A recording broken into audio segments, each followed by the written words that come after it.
अस्सलाम वालेकुम।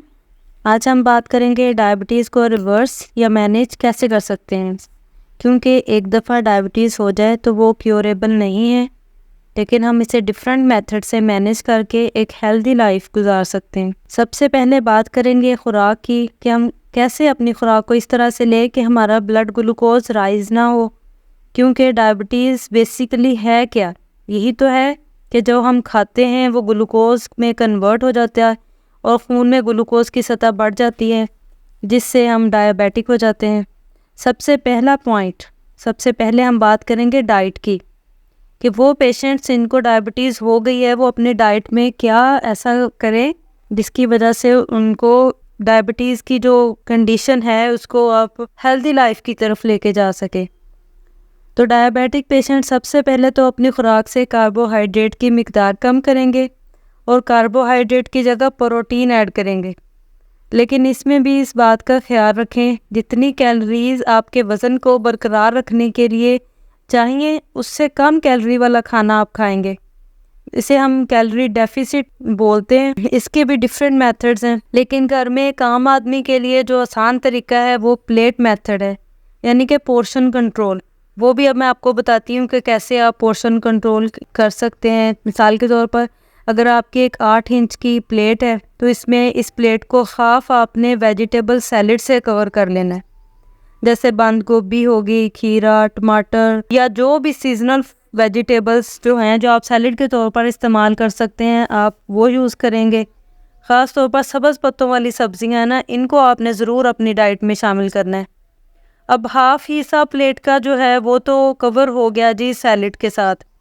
अब बाकी का 1/4 हिस्सा जो प्लेट का है उसमें हम प्रोटीन यूज़ करेंगे और बाकी का जो 1/4 हिस्सा है उसमें हम कार्ब्स जैसे रोटी। अब प्रोटीन की अगर हम बात करें तो प्रोटीन में अगर हम मीट को यूज़ कर रहे हैं तो मीट हम कितना यूज़ करेंगे?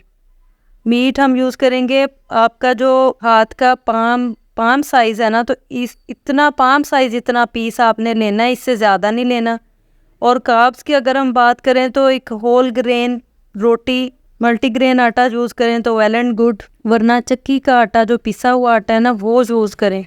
रिफ़ाइन आटा बिल्कुल भी यूज़ ना करें, क्योंकि इससे आपका ब्लड शुगर बहुत तेज़ी से स्पाइक होता है। इसी तरह अगर आप राइस अगर ले रहे हैं तो राइस भी आपने इतने लेने हैं कि आपके पाम साइज़ जितना राइस आप यूज़ कर सकते हैं। दूसरा नंबर पे हम बात करेंगे सप्लीमेंट्स की। जब हम अपनी डाइट को ना रेस्ट्रिक्ट करते हैं तो तमाम विटामिन एंड मिनरल्स जो होते हैं वो डाइट से हमें मिल नहीं पाते, जिससे इनकी कमी का ख़दशा होता है। इसलिए फिर डाइट के साथ हमें एक्सटर्नल सप्लीमेंट्स जो हैं वो लेने पड़ते हैं, जिसमें omega 3 fish oil, vitamin D, ये दोनों बहुत ज़्यादा इम्पोर्टेंट हैं। इसकी डेफिशिएंसी जिस्म में नहीं होनी चाहिए। इसके साथ किसी भी अच्छी कंपनी के मल्टीविटामिन ज़रूर लेने चाहिए। थर्ड नंबर पे आ जाती है जी फ़िज़िकल एक्टिविटी। देखिए, अगर डायबिटीज़ से जान छुड़वानी है ना तो फ़िज़िकल एक्टिविटी बहुत ज़रूरी है। इसके लिए ज़रूरी नहीं कि हमें हैवी किस्म की एक्सरसाइज करनी पड़े। इसके लिए करना ये होगा कि आपने डेली कम से कम 40 से 45 मिनट निकालने हैं अपने लिए। कोई भी हल्की फुल्की एक्सरसाइज कर लें, वॉक कर लें। अगर घर में स्टेयर्स हैं तो उनका इस्तेमाल करें, 4-5 दफ़ा ऊपर जाएं, नीचे आएँ, स्ट्रेचिंग कर सकते हैं, स्विमिंग कर सकते हैं, रनिंग कर सकते हैं, आप साइकिलिंग कर सकते हैं। लेकिन इस चीज़ का ख्याल है, बिल्कुल शुरू में आपने ज़रूरी नहीं कि आपने पहले दिन ही 40 से 45 मिनट आपने करना है। जो भी चीज़ आपने स्टार्ट की है, वॉक, एक्सरसाइज, कुछ भी आपने करना ये है कि पहले दिन आपने 10 मिनट, उससे अगले दिन आप 5 मिनट बढ़ा दें। ऐसे आहिस्ता आहिस्ता वॉक, एक्सरसाइज जो भी आप कर रहे हैं ना उसे आपने 45 मिनट तक लेके जाना है। ज़्यादा से ज़्यादा 1 घंटा, इससे ज़्यादा करने की ज़रूरत नहीं है। और डेली भी नहीं है, कर सकते हैं तो इतना करें कि कम से कम ना 1 वीक में 5 दिन ज़रूर करें।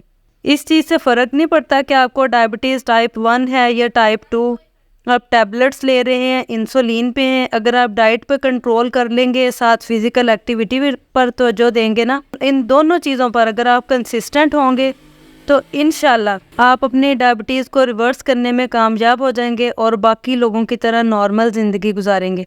खुश रहें, खुश रखें, खुशियाँ बांटें। अल्लाह हाफिज़।